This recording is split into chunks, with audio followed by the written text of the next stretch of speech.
Candace, hello. Hi, Wendy. How are you? I'm well. How are you?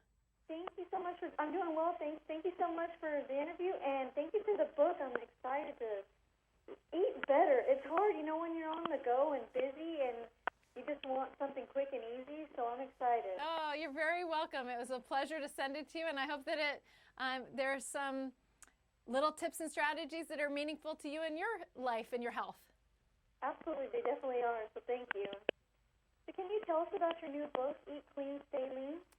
Well, in the book that I did with the editors at Prevention, you have over 300 foods into 50 different categories, 150 recipes, a lot of numbers to represent a very approachable roadmap to eating a little bit better than you were eating before for your good health.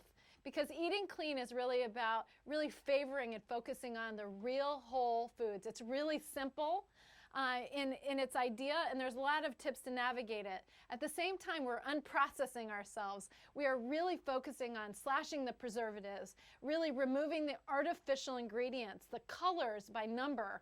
I mean, color by number shouldn't exist in our diet, as well as the artificial sweeteners. So it's really about, bumping up the positive, reducing a few of the negatives so that we can have a really delicious diet that favors our good health. And do you have any advice for those of us who are busy and never seem to have enough time to make a healthy meal? Yes, we are time-strapped, that's for certain.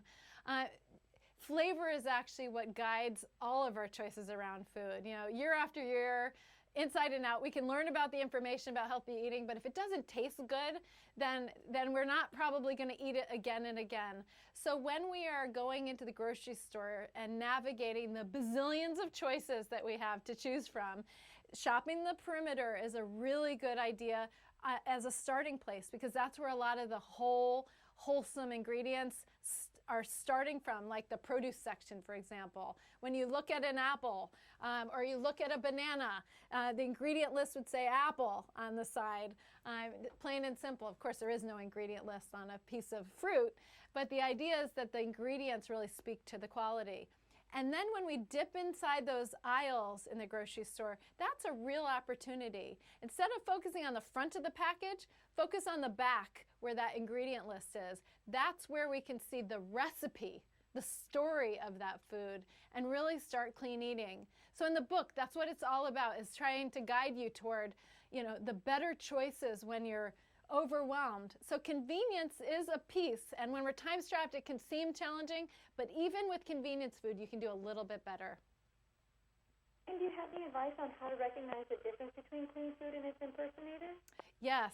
So that ingredient list I'm going to come back to that because it's really important. And the number of ingredients, and that they're recognizable and pronounceable is key. But when you are shopping, let's say for herbs and spices, for example, you want the aroma to be your guiding factor. I have this cauliflower crusted pizza. This is a recipe that's right from the book. It's a delicious one. And it has a store-bought marinara sauce. So we'll start there, and then we'll look at the herbs and spices on top of it. You can make a homemade marinara sauce, but you or me on a busy night, we might not be making it, so we look in the store-bought sauce. So when we're buying a store-bought sauce, we want to make sure that it says tomatoes as the first ingredient. That seems logical. We want to maybe see some seasoning, like we might see oregano or thyme or some of those Italian herbs there.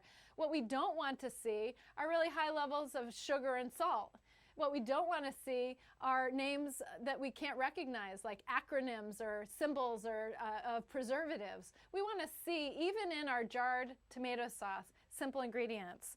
And then with our herbs and spices, you really want to be guided by pure, flavorful, high-quality herbs and spices. A recent study out of the UK showed that some oreganos have up to 30 to 70% of fillers. So other kinds of leaves in there filling up and making the balance. You want your oregano to come from a good source and to be that pizza aroma. You want it to be earthy and like oregano is supposed to smell. And then you can sprinkle it like a mini salad because they're fruits and vegetables, these herbs and spices. So I call them a mini salad onto your pizza in a variety of ways. So guiding you toward healthy quality and away from those nutritional imposters.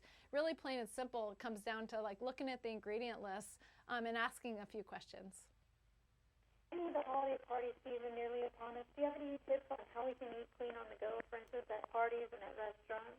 Well, if you're going to a party, a couple tips here. At a party, keep your eyes out for recipes that people have brought to showcase, or maybe they've brought something special, and maybe they're making it with great ingredients even. You can very often identify some of the foods that have come out of the packages, and you might question those. You might say, you know what, I'm going to pass on those and save some room for some of these kind of special treats. At a party also, you can bring something. So, what a great gift for you to bring. It doesn't have to be 100% low calorie, or it doesn't have to be just the vegetable spread. You could make a recipe from the book, or you could make a lot of different things to bring to a party so that you can actually contribute a little bit of clean eating philosophy to a beautiful party spread. And at a restaurant, it really boils down to asking a lot of questions. Not be annoying. Chefs love the questions. Ask for something that's local or seasonal. Ask what the seasonal vegetables are. Ask for what, the nice fresh fish of the day.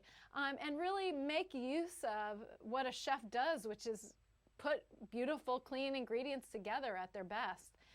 And focus on flavor, of course. Well, thank you so much, Wendy. Where can we go for more information and to purchase Eat Clean Saline? You can go to eatclean.com for lots of other strategies and tips. You can find out about the book, and I encourage you to do that, to go there, to find information and have a clean eating day. Baby steps make a difference. Every step counts, and we're the cumulative effect of what we put in our bodies for our good health. Absolutely. Well, thank you so much, Wendy. I appreciate it. Have a great afternoon. Thank you. Be well. Thank you. Bye-bye.